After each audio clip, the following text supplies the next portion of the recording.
C'est là que mon père prend maintenant un couteau pour accomplir ces rites-là.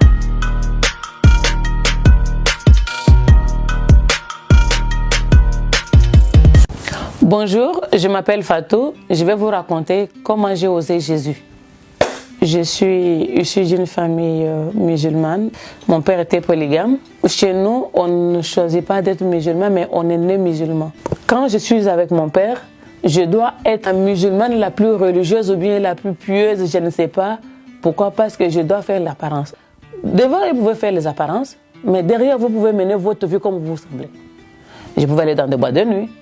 Devant les parents, je ne buvais pas, mais avec des amis, je pouvais boire.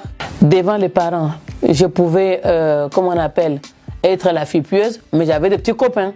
Et pour moi, Dieu, bon, il existe un point trait, mais pas plus quoi.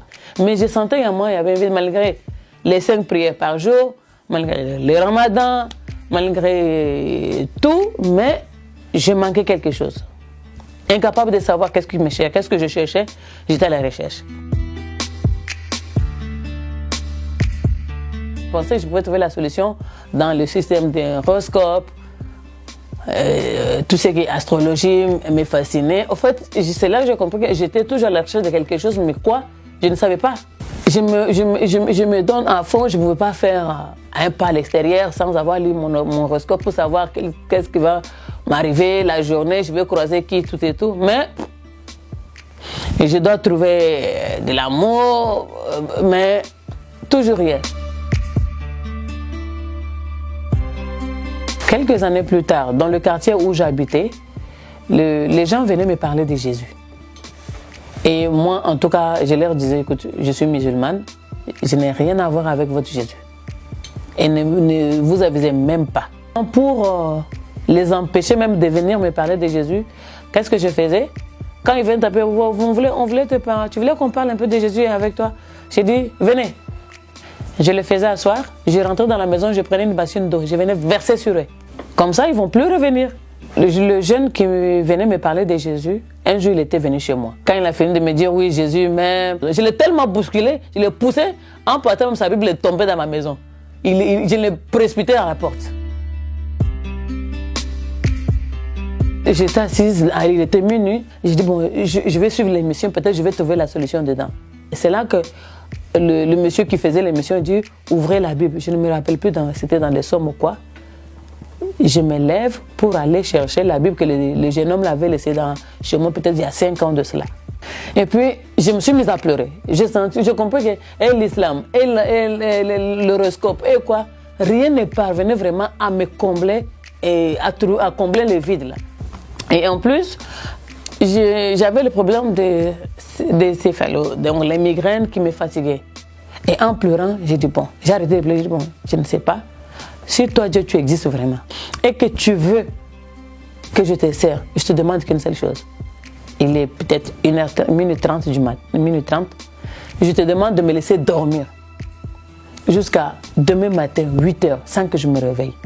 Et quand je finis de dire cela, je crois 5 minutes après, j'ai sombré dans un profond sommeil.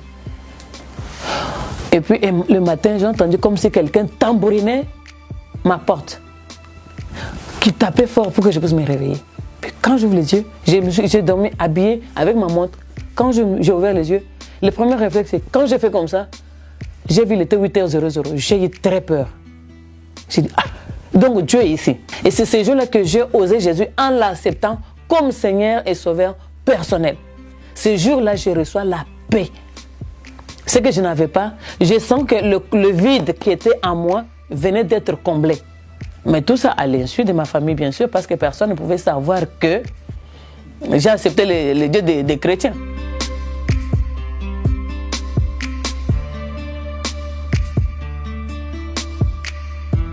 C'est un déshonneur. C'est une humiliation pour la famille. On n'a jamais osé faire un affront comme ça à la famille. C'est un sacrilège. Et là, ils se sont mis à me frapper. Et j'étais battue alors, frappée, parce que tous les 2 portails étaient fermés. Donc je n'avais même pas le moyen de fuir. Donc quiconque ne me frappait pas ce jour-là était complice. Donc même les mamans, toutes les femmes doivent me taper. Et dans l'islam, quand ton enfant quitte l'islam, ça veut dire que l'enfant est perdu. Et pour sauver son âme, il faut le tuer. C'est là que mon père prend maintenant un couteau pour accomplir ces rites-là. Il prend le couteau qu'on égorge le mouton de Tabaski avec. Quand je suis bloqué par terre, il prend le couteau pour me tuer. Moi, j'attrapais le couteau avec ma main. Et le sang a jailli de ma main. J'ai même les marques là ici. C'est notre locataire qui travaille dans un cabinet juridique. Et puis, lui, il a ouvert le portail. Il dit, moi, je préfère sortir. Comme ça, si vous la tuez, au moins, je ne suis pas témoin. Dès qu'il a ouvert la porte, je fuis, je suis parti sur le pasteur.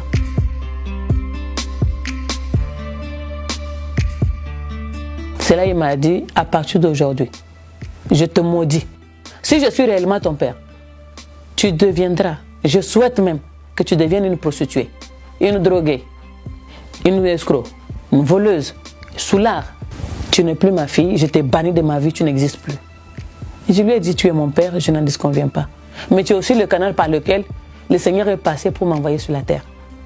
Maintenant, si moi je t'ai fait quelque chose du mal, tout ce que tu as fait, tu as dit là, ça va m'arriver. Mais si j'ai abandonné cette mauvaise vie-là et je commençais à suivre Jésus de tout mon cœur, je commençais à mener une vie de sanctification, je deviendrai tout sauf ce que toi tu as dit. Je savais que sur la terre, personne ne pouvait m'aimer comme Jésus m'a aimé. J'avais qu'un choix, m'accrocher.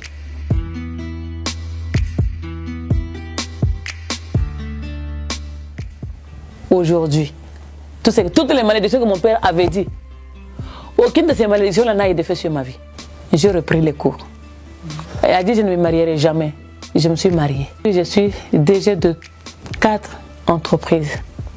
Et cette même famille où je n'étais rien, je suis devenue aujourd'hui la principale décideur. J'ai eu plus d'argent que ce que mon père a eu de toute sa vie. De tous les enfants de mon père, il n'y a pas eu une personne qui a été bénie dans sa vie comme moi j'ai été bénie en Jésus. Il n'y a que quand j'ai osé Jésus que j'ai pu avoir la paix, que j'ai pu être même stabilisé. Et s'il y a quelqu'un qui va lire, qui va entendre cette vidéo, qui va m'entendre bien, qui va lire, je lui dirai tout simplement, osez Jésus.